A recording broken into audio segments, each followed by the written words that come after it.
சிறுபான்மை மக்களின் உணர்வுக்கு மதிப்பளிக்கும் ஒரே இயக்கம் அதிமுக தான் என்று வடசென்னை வடக்கு கிழக்கு மாவட்ட கழக செயலாளர் RS ராஜேஷ் தெரிவித்தார். புத்தாண்டை முன்னிட்டு மிக்ஜாம் புயல் மழையால் பாதிக்கப்பட்ட புது வண்ணாரப்பேட்டை 39வது வடக்கு வட்டம் தனபால் நகர் அசோக் நகர் பகுதியில் வடசென்னை வடக்கு கிழக்கு மாவட்ட கழக செயலாளர் RS ராஜேஷ் வீடு வீடாக சென்று 1300 குடும்பங்களுக்கு அரிசி, தக்காளி, வெங்காயம், கேரட், நூக்கல், உருளைக்கிழங்கு, பீட்ரூட், கத்திரிக்காய் உள்ளிட்ட பொருட்களை நலத்திட்ட உதவிகளாக வழங்கினார். அப்போது அப்பகுதி மக்களிடையே பேசிய மாவட்ட செயலாளர் RS ராஜேஷ், அதிமுக ஆட்சி காலத்தில் 1 கிலோ அரிசி 35 ரூபாய்க்கு விற்கப்பட்டதாகவும், ஆனால் தற்போது திமுக ஆட்சியில் 50 ரூபாய்க்கு விற்கப்படுவதாகவும் அவர் குற்றம் சாட்டினார். தொடர்ந்து பேசிய அவர், பால் விலை உயர்வு, மின்கட்டண உயர்வு, சொத்து வரி உயர்வால் மக்கள் கடுமையாக பாதிக்கப்பட்டுள்ளதாகவும், ஆனால் தற்போது இருக்கும் இந்த திமுக ஆட்சியாளர்களுக்கோ இல்ல முதல்வர் ஸ்டாலினுக்கோ இதனால் எந்தவித பாதிப்பும் கிடையாது, அடிப்படை மக்கள் அவதியடைந்து வருகின்றனர் எனவும் அவர் குற்றம் சாட்டினார். தொடர்ந்து பேசிய அவர், மழை ஓய்ந்து 25 நாட்களாகியும் மழை வெள்ளம் சூழ்ந்த பகுதி மக்களுக்கு தொடர்ந்து 10 நாட்களாக வடசென்னை வடக்கு கிழக்கு மாவட்ட கழகத்தின் சார்பில் உணவுகள் வழங்கப்பட்டது என்றும் அவர் பெருமிதம் தெரிவித்தார். இந்த நிகழ்ச்சியில் நேதாஜி கணேசன், ஸ்டீல் ரவிச்சந்திரன், ஜனார்த்தனன், மூர்த்தி,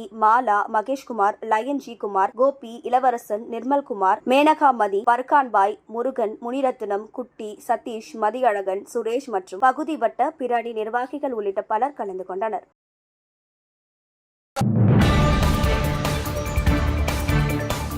செய்திகளை உடனுக்குடன் தெரிந்து கொள்ள நமது அம்மா இணையதள தொலைக்காட்சியை சப்ஸ்கிரைப் செய்து அருகில் உள்ள பெல் ஐகானை